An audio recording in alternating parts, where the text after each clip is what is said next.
Yo, yo, yo, what's up, man? It's Podson Radio coming back to you with another very wonderful, special, magnificent episode. You know, any adjective we can throw out there that make you get excited. But it's episode 119, so goddamn, man, running it up, man. I'm just waiting to get to like 500 so I can throw a big party. So everybody stay tuned for the next 6.5 years. But anyway, we got a return guest right now, you know what I mean? We got the big dog in the building, Futuristic. How you been since last time? Good, good. How you living? Man, I'm straight, you know, up and down like a roller coaster, but right now it's lit, you know, so everything is good. But I just been running around trying to spread the brand, you know what I mean? But thank you for once for sitting back on. Thank you for sitting on the first time, you know what I mean? It's always a lot of fun. I've been in some music videos with them, all type of shit. Now I go see these niggas do their thing, and it's fun to watch it up close.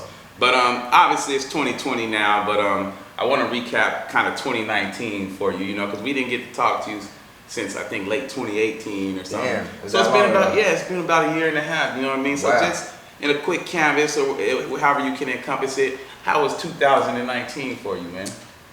2019 was one of those years of like growth and like realization and reflection and everything all at once. Like it's kind of like they say you kind of reboot every 4 years. Yeah. Like it was a reboot year. It was like I did 2 passion projects, I Am and Zachary Lewis. Mm-hmm.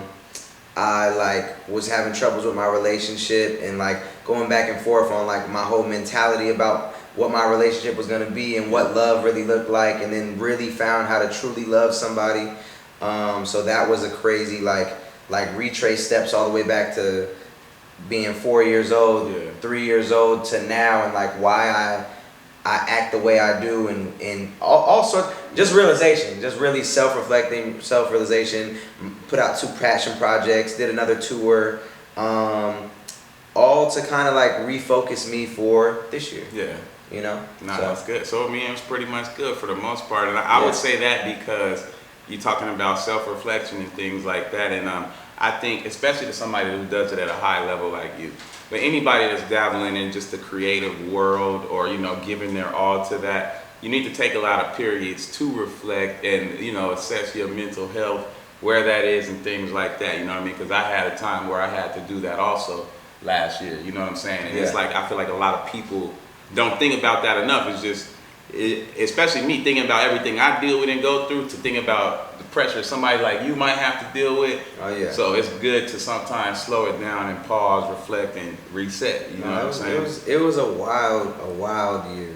It was a super wild year for sure. So, but I feel like I went through everything I could possibly go through last year. Yeah. Leading up to like nothing can stop me and nothing can touch me this year. You know, Yeah. any doubt that I might have had, any like thing you could throw at me, kind of has happened at this point in my career, in my life, to where I don't really see nothing that can touch me. Yeah. Real shit. I mean, after enough weather in the storm, dog, and going through it, and if you stay 2 feet buckled, it's like almost being a boxer. You get touched up enough, and obviously not to where you punch during, but like in sparring and shit like that. I mean, you can take a punch when you come out, and it's right. You're not scared. Yeah, you're not scared to take that punch. Yeah, you actually prepared. So I actually like how you articulated that. But and then coming into 2020, man. So happy New Year to you and all that. But you made a huge announcement. You know what I mean? And what's that? 2020? Yeah. Yeah. When you made the big announcement of tying the knot, getting ready to tie the knot. Yeah. It was January 8th, I think. Okay, so talk about like what went into that decision and what made you feel like, yo, I'm ready, man. Like, and outside of that, a lot of entertainers when we were coming up, they didn't even tell nobody. So they didn't want people to know that they were married or that they had a girlfriend or whatever. Yeah. With me, I just feel like everything that's on social media is my life. Like it's my life. It's real. My music is real. I talk about either what I've been through or what I see, what I witness, how I feel. So to hide it from the world would be crazy. I can't imagine doing it. She's such a big part of my life and has been. She's been in my life for 8 years. And like I said, 2019 was like this push and pull of like, I always kind of pushed her back because I felt like she was way more invested than I could ever be. Yeah. Just because of my own mentality.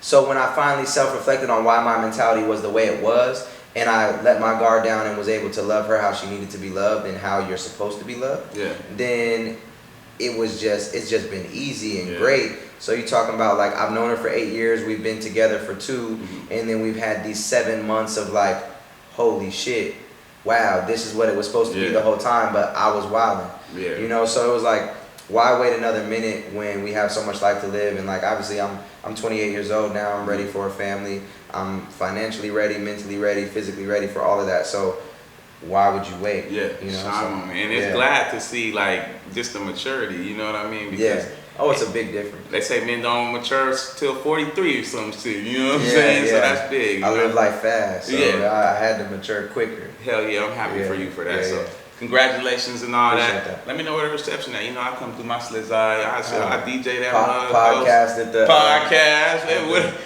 Interview the guests. Cater, nigga, what's happening? I already will though. Actually, if you want to, if you do it on some Gucci Mane MTV style shit, our damn show will come. No, I want to keep it low key. All right, but so then y'all come do the electric slide with y'all. Okay. Let me know. Okay. But all right, so 2021 crazy other thing that happened in January, and this obviously had nothing to do with you, but we lost Kobe Bryant. You know what I mean? Rest in peace to the great. To me, he's our greatest of all time. Even if you know Michael Jordan might be, you know, I say the same thing. A lot. No, I mean for me, I understand why people put Jordan there, but for me personally, Kobe is it. You know, and it's not just because it's not even. Oh, it might be just because of that. But I feel like it's because I resonate. You know what I'm saying? Like I try to do everything. Like just in the sense of Kobe, like even if you look, like the crazy thing is before he died, the last thing I had tweeted was about how he was my role model like 2 weeks before, because I don't be on Twitter like that. But I just grew up, like if you look, I got the Lakers tattooed in here when I was 17. I covered it up because I was tripping, but it was big to me. Yeah. But I want to know, what does mama mentality mean for somebody like you who at times has to just lock in and go crazy? Yeah, the death of Kobe, honestly, and it's kind of sad to say it, but I feel like it affected me more than the death of even if like people that might be close to me. It's weird because it's like this thing. It's like godly almost, where he just felt like he was untouchable. He was such a hero, and then he was such an inspiration. So to lose him, first of all, didn't feel real, and second of all, it's like if this can happen to him, it could really happen to anybody. And you get a glimpse of that when like rappers pass, but Kobe's the purest, you know, temple of a body, so to just go out like that is crazy.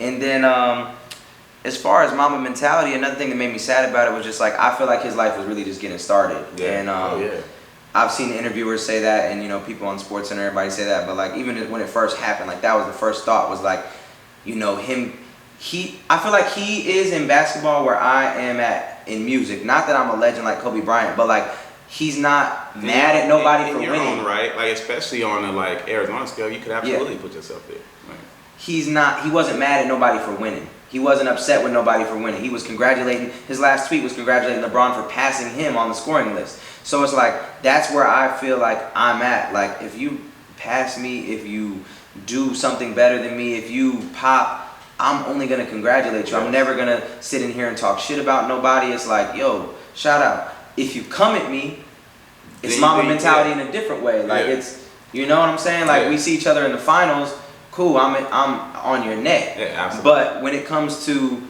after the game's over and you're winning, like cool, you know, so he's just accomplishing a ton of things, and that was really what made me the most sad about it. And as far as mama mentality to me, it's just he gave his all in everything. Yeah. So if I dedicate myself and I commit myself to something, even like you said, like marriage, like I'm committed. Yeah. You know, so it's like I had to get to that place to do that, and once you get there, it's like anything I start, boom, I'm going full-fledged. I'm not going to half-ass it. I'm going to learn it in and out, and I'm going to make sure that I'm the best at it. Yeah. And I'm going to learn how to market it, produce it, make it, whatever it might be. So that's really the mama mentality to me, and you can't give up. Yeah, and that's a shine moment too, because commitment, I feel like, is what separates the good from the greats. Yeah. You know what I'm saying? Because everybody in the NFL or NBA is obviously good at what you do.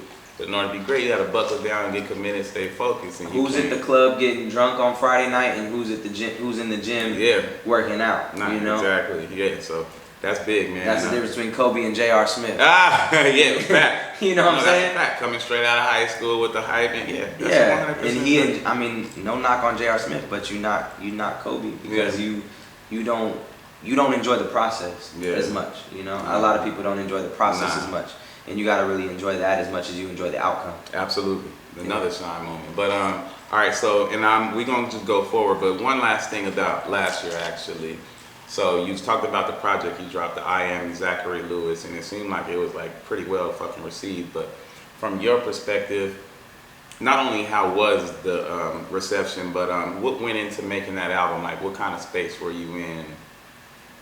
Just coming up with that. Like, Yeah. the double album too. Yeah, it was crazy. I just made a lot of music last year, a lot of different music, and I just feel like it all reflected me. It was all different than anything I had done, but it was all just so intimate, so true, so deep, and so like self-reflecting. Yeah. And I was going through a lot of things while making it, so it was like, it was the first time I ever made music from scratch too. Like made the beats from scratch, like everything from start to finish, where normally it's like producers send me beats and I write to them and then we might go back and forth, but like this was each sound, I knew what the sound was, and I knew how it was manipulated into being what it was. So as far as being invested and involved in a project, my guy Boy Lord produced both of those. It was unlike anything I've ever done, and so I just lived around the music nonstop for over a year, and I've never done that before. Yeah. So it was way different, and it was in the midst of like just a lot of wild shit, like, you know, just a lot of wild stuff to like growing, maturing, you know, and just going through everything I was going through. So yeah, it was as far as being received, I don't think it was received as well, but it's also, like I said, it was a setup. The reason why it's called I Am and Zachary Lewis is because I almost changed my name to Zachary Lewis instead of being Futuristic. But instead of changing my name, I want to do passion projects under Zachary Lewis, and then Futuristic is what Futuristic has always been.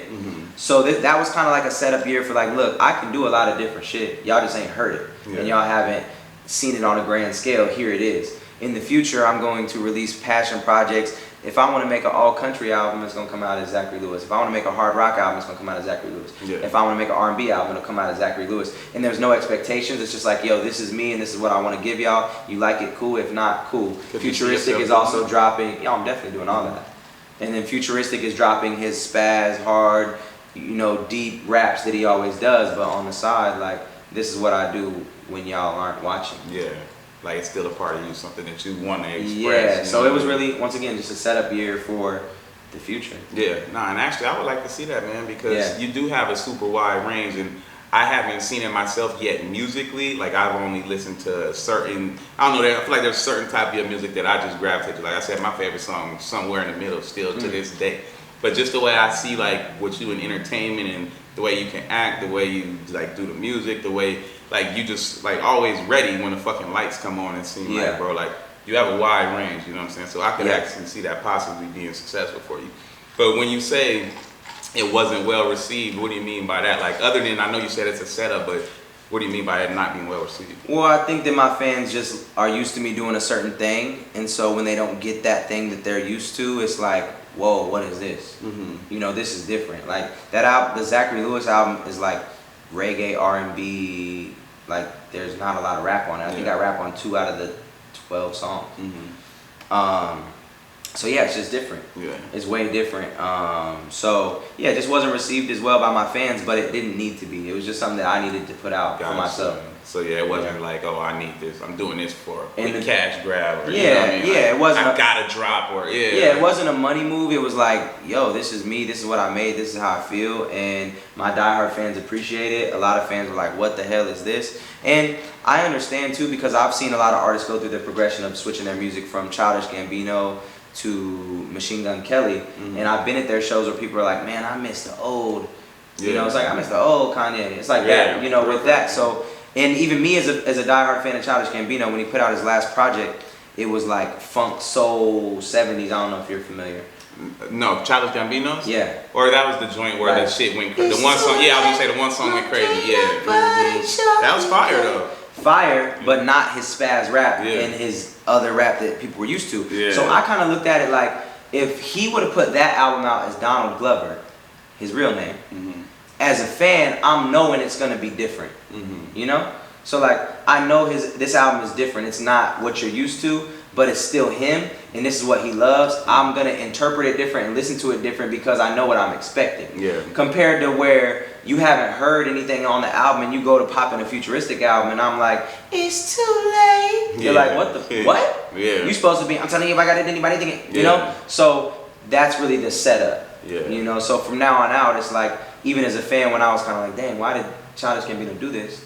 It's like, that was kind of how I formed that whole idea off of being a fan of Gambino. Okay, when I do my extra stuff, I want people to interpret it as Zachary Lewis is still Zach, still Futuristic, but it's different. Yeah. Do you feel like you've been put in a box like that? Like with the people just want to hear a certain they want to hear this fast rap or Yeah, I think every artist is. Yeah. I think that cause as an upcoming artist or as any artist, you're taught to make yourself a brand. So what is your brand? And then when you make that brand, you have to stick with that brand. Nike is Nike. They've been Nike. Nike looks the same all the time. They change a little bit, but it's Nike. So if Nike started doing some whole other shit and stopped doing what they were originally doing, you'd be like, what is this? So, you know, as an artist, it's even more because you're even more influential because it's your voice. Yeah. So when you start talking about certain things and doing certain things, when you move away from that, your fan base, of course, there's going to be resentment. There's going to be, you know, a push and pull of like, damn, this is not what I thought you were. Yeah. You know? Do you ever see yourself like chasing the club banger or the radio hit? Nah, I just make what I make, and at this point, like, people receive it or they don't. Yeah. Yeah, I don't really. Not that there's not a passion behind the music anymore, but I never know what's gonna catch and what's not gonna catch. Yeah. It's not like I make a song and I'm like, this is the one. Because there's been times where I thought a song was the one and it wasn't. Yeah. And there's been times where I put a song out on some throwaway, like not throwaway, but like I like this song, but I don't know if anybody else will, and it pops. Like King's Speech was a remix, but like 15 million views later is like one of the biggest joints, or you know. Even the greatest, I didn't expect the greatest to be what it was. No. Well, that's crazy. I feel like that's one that you can tell. And that one, it's not so much because like it's usually about catchiness nowadays. And even at that time, it was a lot about catchiness. That was about bars. Yeah. And I didn't know who the fuck you was. I just heard the shit a lot. You know what I'm saying? I'm like, this nigga spitting. Yeah, it was everywhere. But the thing was, I had made 10 songs that sounded like that before that. Yeah. So I just made this thing and like, oh, this is a little bit elevated version of those. Yeah. And then I've made 10 joints like that since then. Yeah. And none of those have been the greatest, you know? And then, so you're like, even I Guess I'll Smoke, like I didn't expect that to have 30 million streams. Yeah. You know, it's just like, it just made it and it just resonated.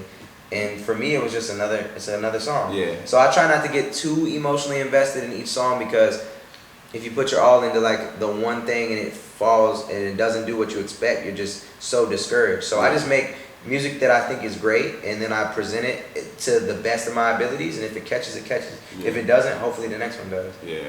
All right. What would you say like to you? Because, and I like to talk to you. I like to talk to all artists for the most part, but you is a little bit different because of everything you've done. Mm-hmm. So I like to just know your perspective. So like, what's the just current landscape of the game to you? Like, how would you say, like, looking from your eyes, like, do you feel like it's, and I'm not talking about Arizona, I mean the full just on game. Like, what's like, where do you see its current state and where it's headed?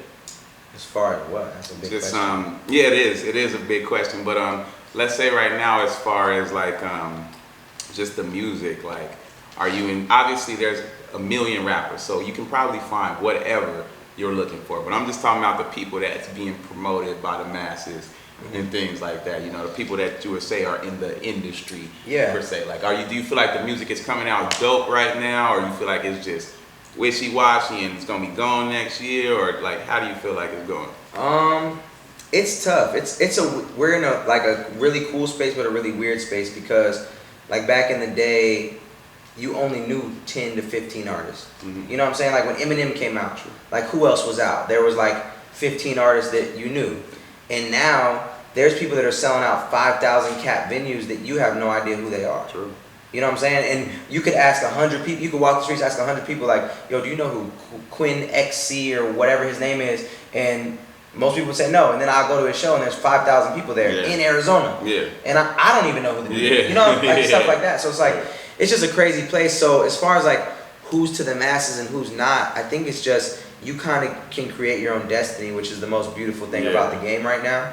And the people that are huge, well, not even huge. Let's say like even in the sense you was just putting like, let's say the people that's doing arenas. Yeah. You know, so like I'm trying to put it like the people that like the top 40 bullshit, but the hip hop motherfuckers out of there. Like, yeah. The only thing that I don't like about the rap industry, and we've seen it this year, is obviously there's people that are dying in the industry, and we're the biggest influence. So I hate the fact that we're the biggest influence, and we talk about not we, because I don't, but we talk about drugs, we talk about gang violence, and we glorify it. And I've always stuck by that. Yeah. Because like Pop Smoke is just passed, and you know his single is literally talking about running up in somebody's house, killing somebody, and that's what happened to you. Yeah. You get what you speak. Like, I love Nipsey Hussle, but when you listen to his stuff, it's like, you know, thank God I ain't dead, and like people die every day, nigga. Like all this shit, and you're speaking it into existence, and you're influential. And Juice so like, WRLD. yeah, Juice WRLD. You're like, be grateful if I make it past 21 or whatever the lyric is, and that's where you, or fuck the 27 club, I'm 21, and then you die at 21. Like, you can't say those things, be the most influential being in the world, and then expect things not to happen to you. It's manifestation. Yeah. And then you can't also expect, like, you're the voice for a whole generation under you, and these kids are looking up to you and doing what you do. Like, when you go to a rap show, like NF is one of my homies. He started as a Christian rapper. He's clean. He doesn't curse. He's a God-fearing man.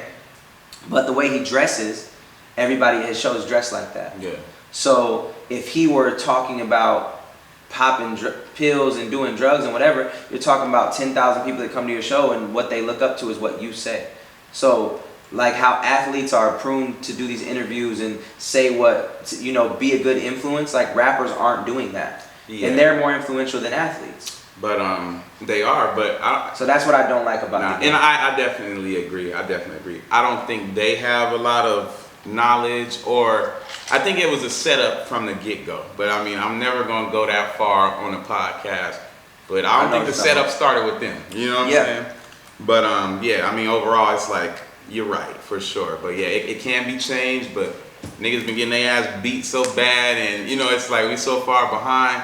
Sometimes the niggas don't know what else to talk about. You know what I mean? And it's like been placed there since the 80s or something. I get it as far as like we all come from something and we've all seen what we've seen.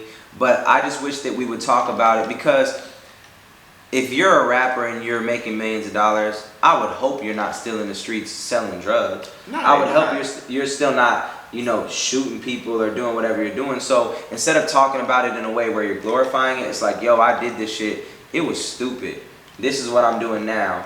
Don't ever go through what I went through. You know, you can still talk about it without being like, I'll run up in your shit, da-da-da, because you have millions of dollars. If you really are running into somebody's shit with $1 million, you're a fucking idiot. Nah, it's not them. You know? It definitely ain't them. I think it's more of like, almost like Tupac, like, and I like how Tupac said it, like, when he was talking about how he didn't have a record till he got a record, but the stories that he was telling prior to that were just those of his peers. Yeah. And you know what I mean? So I feel like there is a sense of responsibility to tell the story. Uncover, you know, and now you don't have to like glorify it like you said, for sure. But I do feel like there's a certain sense of responsibility, because even though there's 1,000 niggas that set up with the money, there's 1 billion that's, or not 1 billion, but you know, a big ass number of them that's really just fucked over. But yeah, we'll leave all that alone, man. You know, keep going on your shit. But all right, so last year you had a point where I think you took some time off of drinking, and obviously we enjoying this right now. But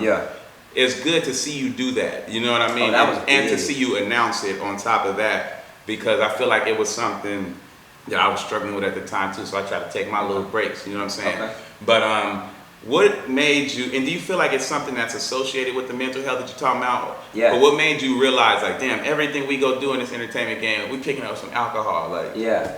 What had happened was I spazzed on a couple people within like a week span. Yeah. Like on some drunk shit, like answering this email, like, yo, like just went crazy on this manager, this manager who was managing some producers I worked with, and I just went dead in on him, like dead in. And then like another incident happened where I threw a drink on somebody.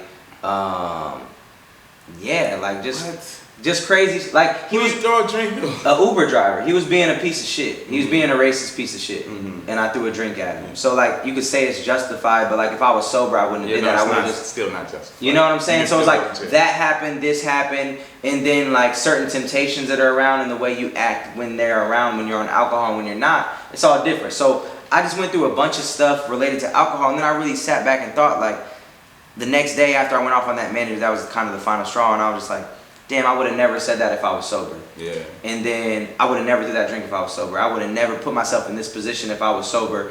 I would have never, all these things, and you look back at like the dumb shit you've done in your life, and how much of it is related to alcohol. Yeah. And especially for me, somebody that's on the road and wilding out and getting drunk every night.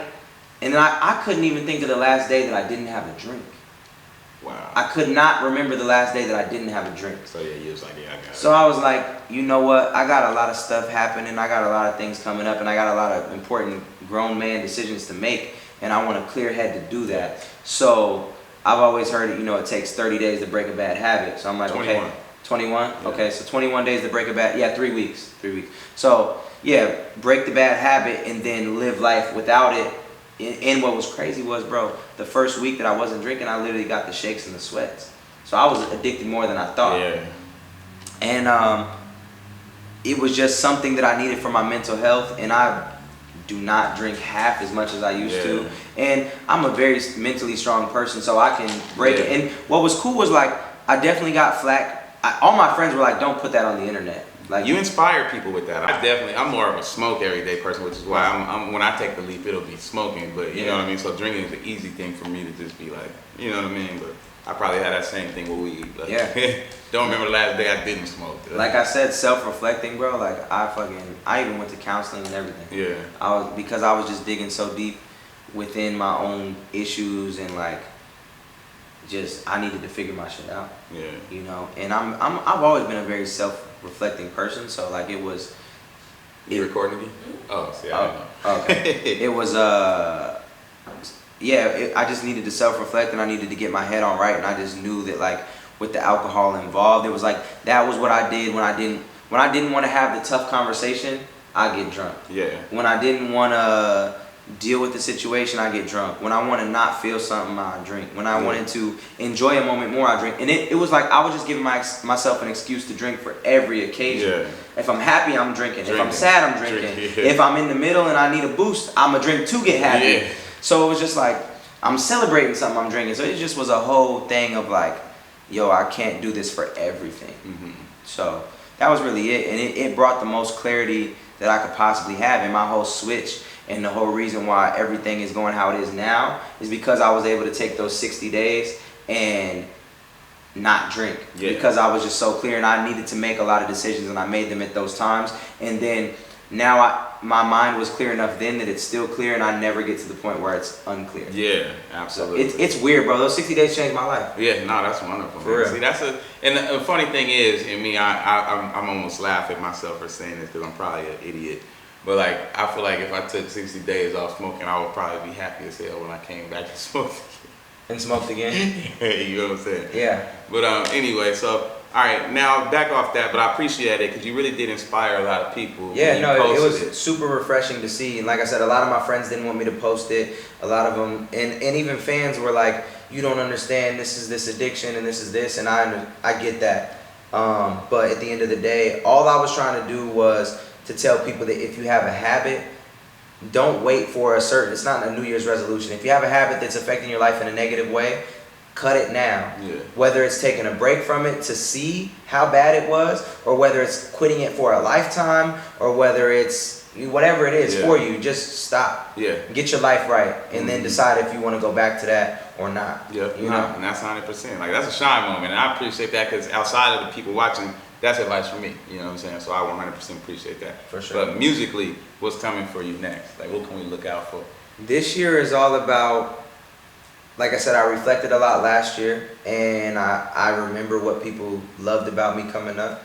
And so I'm giving them what they love, and it's cool because it rejuvenated me. Yeah. Because I took the time off to not care what anybody thought about my last two projects, and then it kind of made me realize what I was missing in myself was that hunger, that determination, that spaz, that I guess you could say anger or that chip on my shoulder, which you said I've always had. You always, yeah. So like that. Mm-hmm. So this year I've already dropped a couple singles, Wish of Woods, Sorry for Y'all, and I dropped the Finally Met You joint. And then like the funny, just having fun with it. Yeah. Like in 2015 is when I told you like I really decided to just be myself, and I was really just having fun with it. Yeah. And so I want to just let people see like, yo, I'm having fun with it. Yeah. So if I do a prank, like I did another Nerd Raps this year, I did another Rapping the Girls for Valentine's Day for the first time I did this year.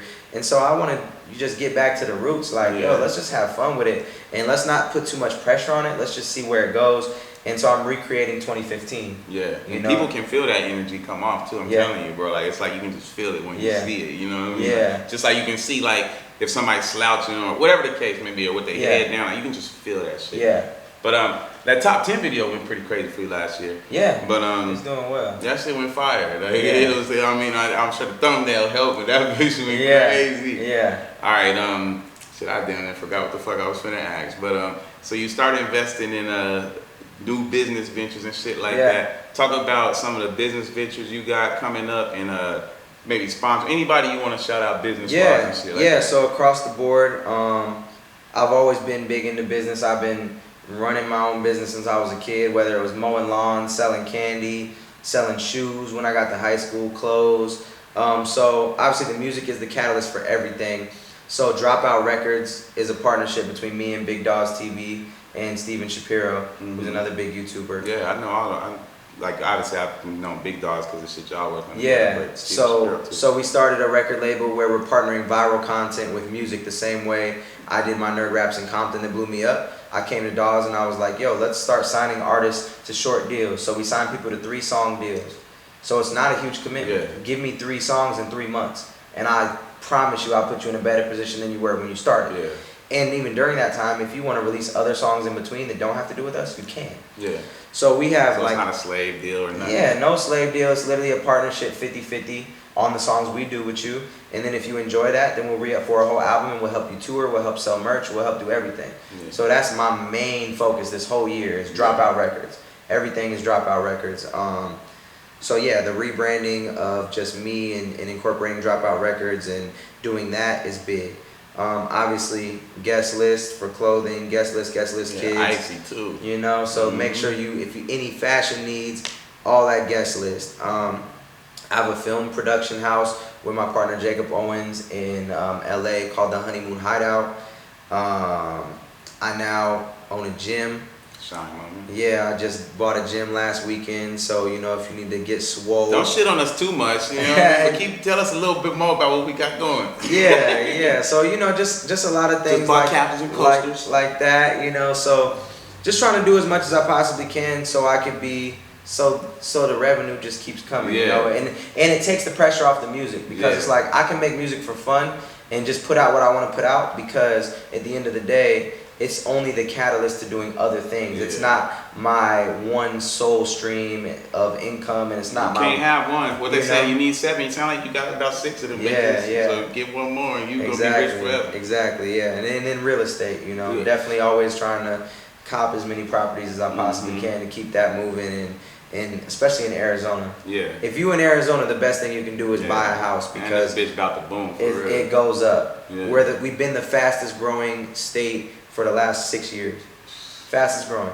That's fucking crazy. So any house you get is going up, whether it's in East Mesa, whether it's West Valley, whether it's here, no matter where it is. Like my house has went up $100,000 plus since I bought it in 2017. It's been 3 years. Crazy. This house it's not gonna really go up until I repaint it because it'll take a select few people to want every door a different color and murals all on the walls. But yeah, like if you appraise both these houses, they're up over 100,000. Yeah, that'll work, bro. And that's 3 years. What other business can you just put money into and not do shit to it and have the price go up? Like how can you make $100,000 in 3 years with doing nothing? Only selling drugs.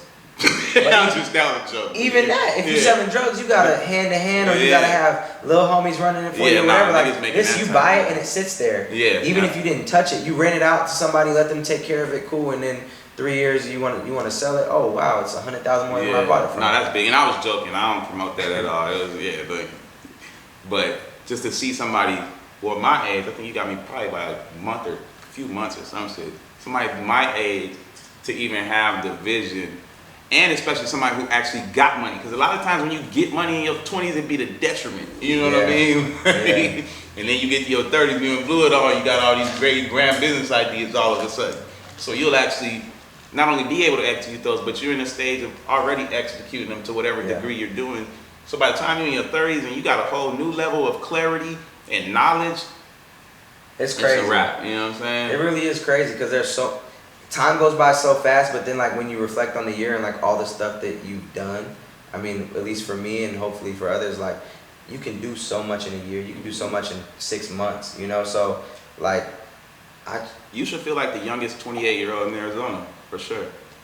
Yeah. I feel like youngest and the oldest at the same time. At the same exact time. Yeah. But I mean, if it makes sense, like it's just, once you lock in, like it's over after a certain point. Once you lose that creativity, that imagination, or even that idea of like, I can do something different in business than just work for somebody, it's a wrap. Yeah, see, I knew from the time I was 5 that I would never work for anybody. Yeah. So I think it just like my upbringing and you met my pops. Yeah. Like just the morals he's a player. Yeah, he instilled in me, and like all the lessons that he taught me have just stuck with me from the jump. So I've always known I was gonna have businesses, no matter where it was. Yeah. And like I said, when I was a kid, I had businesses. Yeah, I mean, I'm glad to see you doing your thing, dog. I got one more question. Just gotta have a fuck with you. Are you growing a unibrow?